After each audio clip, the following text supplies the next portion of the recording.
नमस्कार बच्चों। तो आज हम ध्वनि और संगीत से संबंधित जानकारी प्राप्त करेंगे। ध्वनि किसे कहते हैं उसके बारे में हम देखेंगे तथा संगीत किसे कहते हैं उसके बारे में देखेंगे। तो देखिए कि उपयुक्त कृति, जो भी कृति हमने ऊपर किया है, जैसे देखिए यहाँ पर चमका है और ये प्लेट्स हैं, ठीक है। और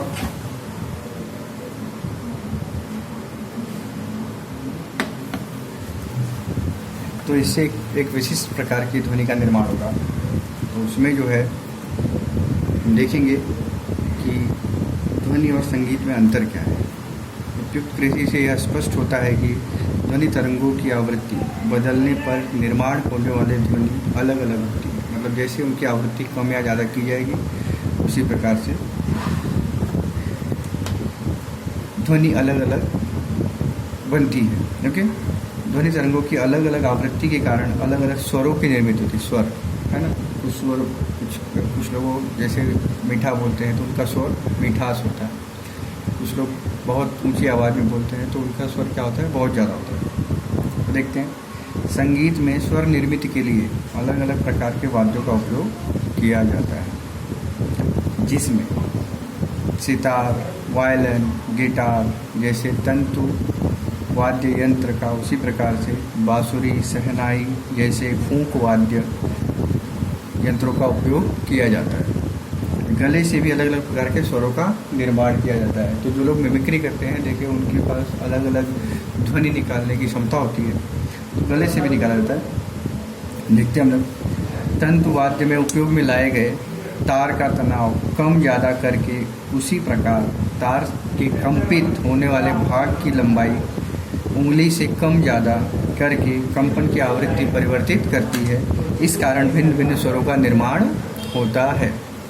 देखिए जैसे यहाँ पे सा, रे, गा, म, प, ध, नी, सा, तो यहाँ पर उनकी आवृत्ति दी गई है। सारे में 256 हर्ट्ज, रे, तो ये आवृत्ति और बढ़ती चली जा रही है। तो इस हिसाब से इनका क्या होता है, स्वर निकलता है। ओके, जैसे देखो दिया है बांसुरी जैसे फूंक वाद्य यंत्र में उंगलियों से बांसुरी पर बने छिद्रों को दबाकर या खोलकर बांसुरी में कंपायमान होने वाले हवा के स्तंभ की लंबाई कम ज़्यादा की जाती है, जिससे कंपन की आवृत्ति में परिवर्तन होकर विभिन्न स्वरों की निर्मित होती है। इसी प्रकार बांसुरी वादन के लिए उपयोग में लाई गई फूंक बदल कर भी भिन्न भिन्न स्वरों का निर्माण किया जाता है। तो देखिए ये वाद्य यंत्र है कुछ, ओके, इनको आप देखे होंगे अपने बीड़ा है कि नहीं, बांसुरी, पियानो, फिर ये पिपेरी है कि नहीं, गिटार, सितार, फिर ये देखो शादियों में इसका यूज़ किया जाता है, तबला है कि नहीं। तो ये अलग अलग वाद्य हैं, इनका उपयोग करके हम अलग अलग प्रकार की ध्वनि का निर्माण कर सकते हैं। तो देखो मानव निर्मित ध्वनि कैसे निकलती है। अब मानव निर्मित ध्वनि आपको पता है कि कंठ नलिका से निकलती है। कंठ नलिका मतलब जो कि हमारा कंठ होता है, वहाँ से जहाँ से ध्वनि निकलती है वहाँ पे आप गले पे कंठ नलिका पे हाथ रखो तो देखो वहाँ पे आपको वाइब्रेशन होता हुआ दिखाई देगा, वाइब्रेशन। ओके, तो देखो मानव निर्मित ध्वनि क्या होगी, तो साउंड प्रोड्यूस बाय ह्यूमन। थोड़ा जोर से बोलो या गाना गाओ या मधुमक्खी की तरह गुंजन करो। अपने एक हाथ की उंगलियों गले पर रखो, तुम्हें क्या महसूस होगा, हमें कंपन महसूस होगा। कंपन मतलब वाइब्रेशन, जैसे हम मोबाइल का वाइब्रेशन समझ सकते हैं वैसे ही अपने गले में कंपन महसूस होगा। मनुष्य में ध्वनि का निर्माण स्वर यंत्र में होता है। देखिए यहाँ पे अंडरलाइन करिए, स्वर यंत्र मतलब ये है स्वर तंतु जिसको बोलते हैं। ओके, और कौर निकलते समय अपने हाथों की उंगलियों पर रखने पर कुछ हिलने वाला एक उभार तुम्हें महसूस होगा। यही क्या है, स्वर यंत्र। इसको हम लोग लैरिंक्स बोलते हैं इंग्लिश में, हिंदी में स्वर यंत्र बोलते हैं। फिर आकृति में दिखाए अनुसार यह श्वसन नलिका के ऊपरी भाग में होता है। ओके, फिर उसमें 2 स्वर तंतु होते हैं। इन स्वर तंतुओं के बीच की जगह से हवा श्वसन नलिका में जा सकती है। फेफड़ों की हवा जब इस जगह से जाती है तब स्वर तंतु क्या होते हैं, कंपित होते हैं और ध्वनि निर्मित होती है। स्वर तंतुओं से जुड़े हुए मांसपेशियाँ इन तंतुओं के तनाव को कम अधिक कर सकती है।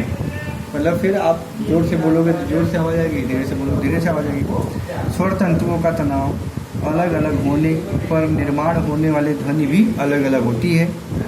जैसे साइकिल के निरुपयोगी ट्यूब से रबड़ के दो समान आकार वाले टुकड़े काटो, है कि नहीं। दोनों टुकड़े एक दूसरे के ऊपर रखकर उनके दोनों सिरे विपरीत दिशा में तानो तथा उनमें स्थित जगह में फूंको, तो तने हुए रबड़ के टुकड़ों में से हवा बहने लगती है और ध्वनि का निर्माण होता है।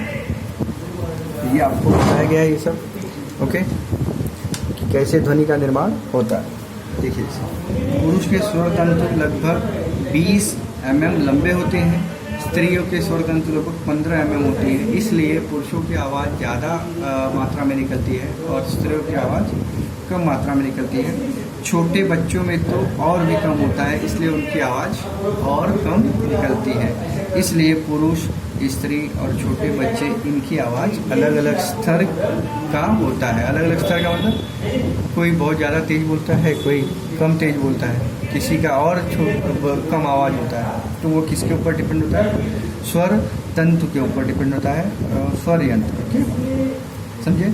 तो इस तरीके से हम लोग समझ सकते हैं कि मनुष्य में ध्वनि का निर्माण कैसे होता है। तो आगे का टॉपिक हम लोग नेक्स्ट टाइम देखेंगे। ओके, धन्यवाद।